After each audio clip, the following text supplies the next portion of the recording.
बरं तुम्ही नाही यांनी कितीला केलाय तुम्ही दुसरा दस्त कितीला केलाय तुम्ही म्हणले ना 27 काय 27 3 ला कळला ना हा मग आमची कंप्लेंट कधीची होती तुमच्या कंप्लेंट आलेली आमची कंप्लेंट कधीची 18 महिन्याची मग 18 ची कंप्लेंट असेल तुम्ही तिसऱ्या महिन्यात तरी दस्त कसं काय केला पहिला केला मान्य नजर किती केला दुसरा हा पोळ मॅडमने केला ना पण त्यावेळेस आम्ही ऑफिस संबंधित ऑफिसांना कळवलंय ना हे काय आमचा अर्ज आहे ना सर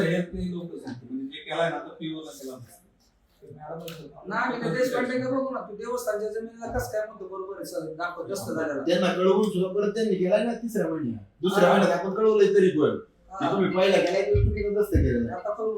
तरी पण दुसरा केलाय हॅलो यांचं काय नाही यांचं प्रमोशन होईल आता हे असं उद्योग केला म्हणलं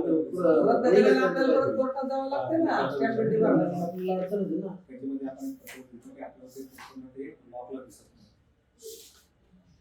आपण काय कळवलं देशपांडे साहेब त्यामुळे त्यांना वाटतं ना बरोबर आहे पण त्यांनी हे कळवलं आता याच्यामध्ये देवस्थानला हे लागू नाही कायदा ना की देवस्थानला हे कायदे लागू करता येत नाही साठे करता येत नाही देवस्थानच्या जमिनीचे ना त्यांनी केलेलंच काय डॉक्युमेंट मग होणार नाही ना ती देवस्थानी वैयक्तिक नाही ना देवस्थानच्या जमिनीला तरी कायदे पाळले पाहिजे ना हे स्पष्ट गट नंबर लिहिलेला तुम्हाला दिले त्याच्यात हा गट नंबर आहेत ना तुम्ही म्हणता स्किपला एंट्री दिसली त्याच्यात गट नंबर लिहिलेत का तुम्ही सांगा मला तुम्हाला कळवलंय का शासनाने तुम्हाला कळवलंय का मला काय म्हणायचं आमचं चुकीचं आहे का हे माझे अर्ज आहे मी तुमच्या कंप्लेंट केलं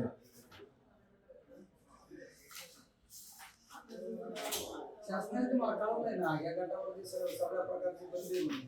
शासनाने तुम्हाला मला एवढं हो सर ते सगळ्यांना घ्या शासनाने तुम्हाला याच्यात कळवलं होतं कळवलं सर्व प्रकारचे हस्तांतरण आम्ही परत तिसऱ्या वेळेस तुम्ही देऊन तुम्ही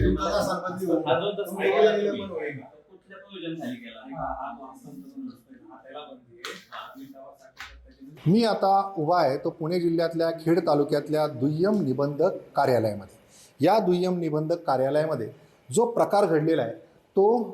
एका सजग नागरिकाने समोर आणलेला आहे तो प्रकार म्हणजे आता इथं जी नोटीस पाहताय आपण ही नोटीस दिनांक 8 आणि 9/4/2025 रोजी जिल्हाधिकारी कार्यालय पुनर्वसन शाखा पुणे येथे बैठक झाली असता या बैठकीमध्ये मान्यांनी मौजे मरकळ तालुका खेड जे पुणे जिल्ह्यातलं आहे तिथली जमीन मिळकत नंबर 62, 63, 64, 65 आणि 517(1) मधील जमीन हस्तांतरणावर असलेली बंदी उठेपर्यंत कोणतीही दस्त हे नोंदणीसाठी न स्वीकारण्याबाबत येथे आदेशित केलेलं आहे असं असताना देखील याचा दस्त झाला आहे आणि याचीच पोलखोल इथले सजग नागरिक आणि ज्येष्ठ वकिलांनी केलेलं आहे काय तुम्ही पोलखोल केली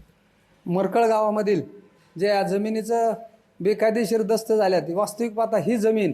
देवस्थानची असून त्याला कोणताही दस्त करू नये किंवा त्याची खरेदी विक्री असेल साठेगत असेल इसार पावती असेल हे करू नये यासाठी मान्य न्यायालय असतील जिल्हाधिकारी असेल विभागीय आयुक्त असेल पुनर्वसन शाखेचे प्रांत अधिकारी असतील यांनी त्या सातबाऱ्यावरती लेखी आदेश ठेवला होता परंतु त्याचा पायदळी तुडवून नियमबाह्य या ठिकाणी आज दस्त झालेला आहे आणि याबाबत आम्ही आज सर्व कार्यकर्ते या ठिकाणी आलो होतो साहेबांना त्याबाबतची माहिती विचारली पण साहेबांचं कोणतंही ठोस उत्तर नव्हतं याच्यातून आम्हाला असं दिसतं की हा झालेला दस्त हा शासनाच्या विरोधात असून त्यांनी फक्त 10 ते 15-20 लाख रुपये घेऊन आर्थिक तडजोडीतून हा दस्त झालेला दिसतोय त्यामुळे आमच्या ग्रामस्थांची मागणी आहे की अशा भ्रष्ट अधिकाऱ्यांना तात्काळ निलंबित करावं तर आता हा प्रकार त्यांनी समोर आणलेला आहे आणि तो जो दस्त झालेला आहे त्या बाबतीतच आपण कायदेशीर जे ज्येष्ठ वकील निलेश आंधळे त्यांच्याकडून जाणून घेणार आहोत कशा पद्धतीचा हा दस्त झाला आहे आणि हा बेकायदेशीर का ठरतो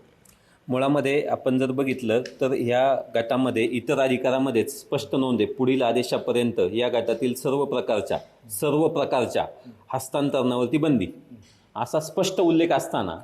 कुठलाही दस्त ज्यावेळी आपल्याला करायचा असतो त्यावेळी त्याच्यासोबत काय कागदपत्र जोडायची या ठिकाणी उल्लेख केलेला आहे त्याच्यामध्ये 7/12 हा मॅन्डेटरी पार्ट असतो आणि ज्याच्यामध्ये स्पष्ट उल्लेख आहे की कुठल्याही प्रकारच्या हस्तांतरणावरती बंदी असा उल्लेख असताना सुद्धा इथले जे परदेशी नावाचे अधिकारी आहेत आणि 1 क्रमांकाच्या पोळ म्हणून ज्या मॅडम आहेत त्यांनी या देवस्थानच्या जमिनीचे जे दस्त आहेत ते नोंदवलेले आहेत. ह्याच्यामध्ये खूप मोठ्या प्रकारचा आर्थिक काहीतरी तडजोड झाले असण्याची शक्यता आहे, ज्याच्यामध्ये आपण जर बघितलं तर आत्ताचे जे महसूल मंत्री आहेत चंद्रशेखर बावनकुळे यांनी सुद्धा या प्रकरणाची चौकशी तात्काळ करण्याबाबतचे आदेश जे आहेत ते दिलेले आहेत आणि या प्रकरणाची चौकशी आता पुढं होईल अशी आम्हाला सगळ्यांना अपेक्षा आहे. एकूणच खेड तालुक्यामध्ये अनेकदा असे प्रकार घडल्याचं समोर येत आहे. मध्यंतरी एका तलाठ्याने देखील बेकायदेशीरपणे आधार कार्डच्या बाबतीत किंवा रेशनिंग कार्ड जे बनवलं जातं तहसीलमधून त्या बाबतीत एक गुन्हा नोंद झाला होता. मात्र त्याच्यात थेट तहसीलदारांचा सहभाग असल्याचं देखील समोर आलं होतं. हाच तो खेड तालुका, ज्या खेड तालुक्यामध्ये अशा पद्धतीने जमीन हस्तांतरणाच्या बाबतीत अनेक घटना घडत आहेत. काय सांगाल की याच्यापूर्वीसुद्धा काही घटना घडल्या होत्या? मुळात खेडमध्ये अशा किती घटना घडत आहेत आणि हा प्रकार किती गंभीर आहे? मुळामध्ये आपण जर बघितलं तर काल या ठिकाणचे माजी आमदार दिलीपराव मोहिते पाटील हे सुद्धा अशाच प्रकारचा एक दस्त जो आहे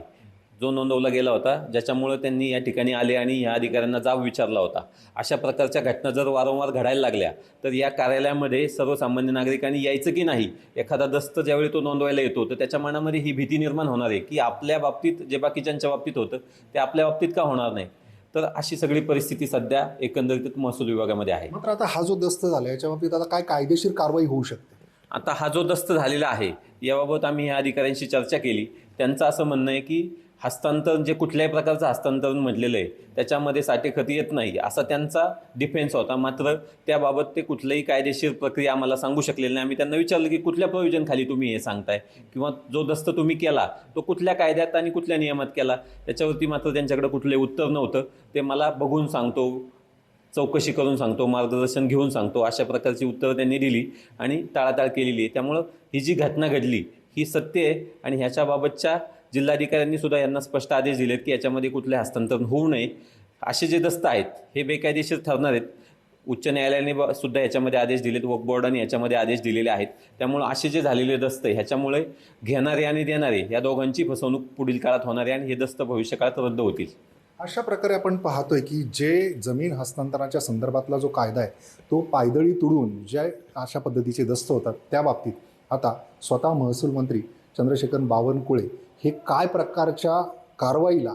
सामोरं या अधिकाऱ्यांना नेऊन ठेवतात आणि त्यांच्यावर कारवाई करतात का हे येत्या काळात पाहणं औत्सुक्याचं राहणार आहे. त्यासोबतच जिल्हाधिकारी जितेंद्र दुडी यांनी देखील आता या प्रकरणामध्ये स्वतः लक्ष घालून या संबंधित अधिकाऱ्यावर कारवाई करणं हे गरजेचं ठरणार आहे. कॅमेरामॅन निकेतन मानेसह अविनाश पवार, NDTV मराठी.